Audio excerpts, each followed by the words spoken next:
A quiet and peaceful evening. I just came home from work, tired as hell. I had a little fight with a driver in the morning, had to visit my bosses at lunchtime, and at the end of the working day I was still a little late.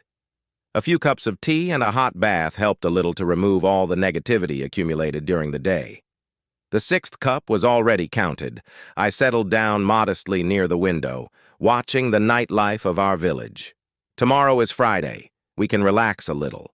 Moreover, there's no sleep in any eye, so I'll sit until I pull myself to the bed. Car headlights flickered outside the window, and occasionally silhouettes of people appeared under the light of lanterns. Winter was gradually receding, giving spring a chance to open up.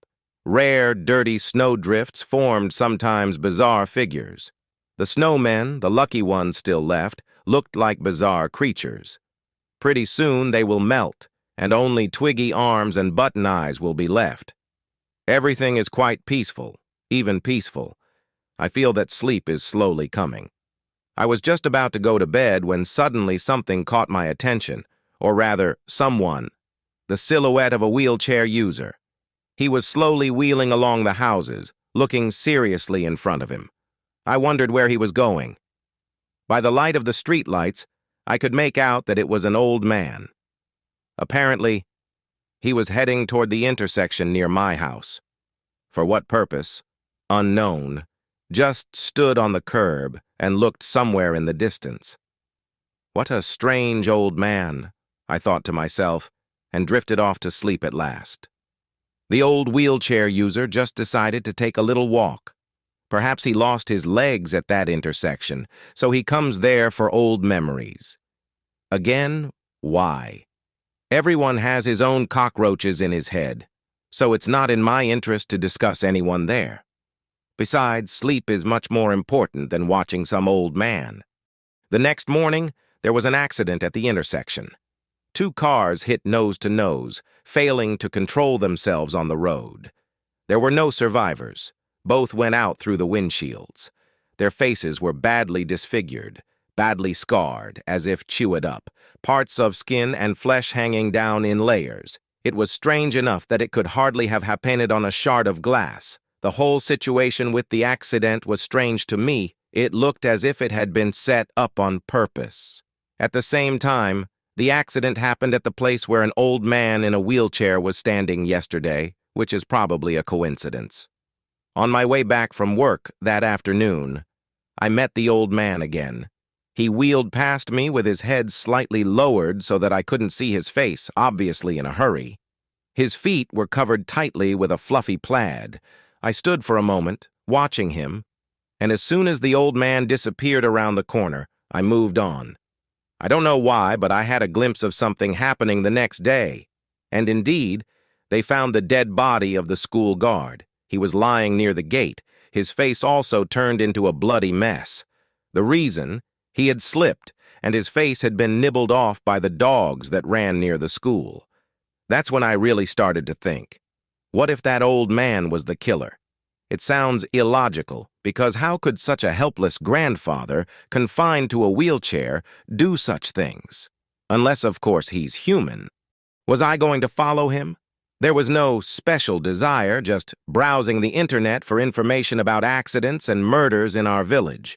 Reading local forums and news sites, someone also noticed that grandfather in a wheelchair before the incidents. They built various theories that that old man was a sorcerer, a reptiloid, and that Mother Death herself. It was quite funny to read all this, but it was true where he was coming from. A common detail, the face turned into a meat mush, kind of reminded me of the Mothman mythos.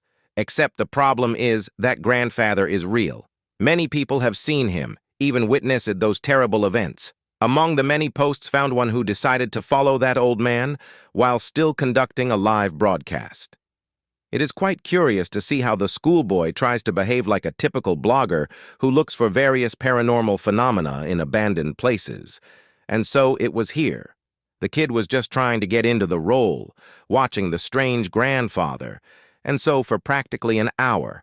In the chat began to write that the joke is too long, that the grandfather as a grandfather, it would be time to end the broadcast. But the kid did not give up.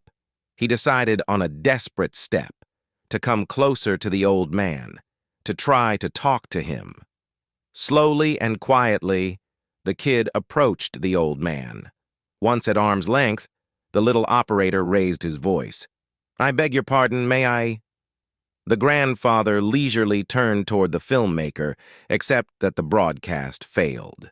At the very last moment, I noticed how unusual that old man's face looked. It was like the face of a withered mummy that was quite old, probably because of his age. That's usually what people in their 80s and 90s look like.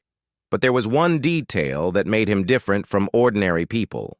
A heavy and dead look, as if the old man was much older, well over 100 years old, if not 2.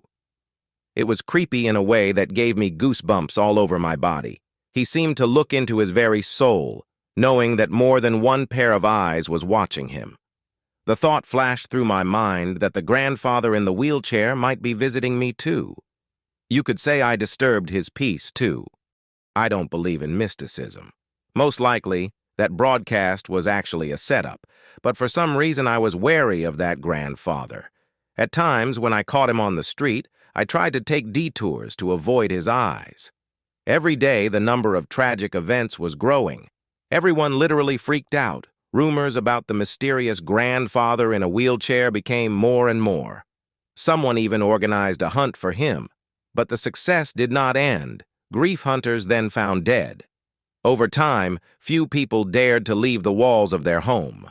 Only the brave went out, still not believing in what was happening around my grandfather. I was one of the latter. I still hadn't realized that grandfather wasn't human. I didn't want to take it seriously.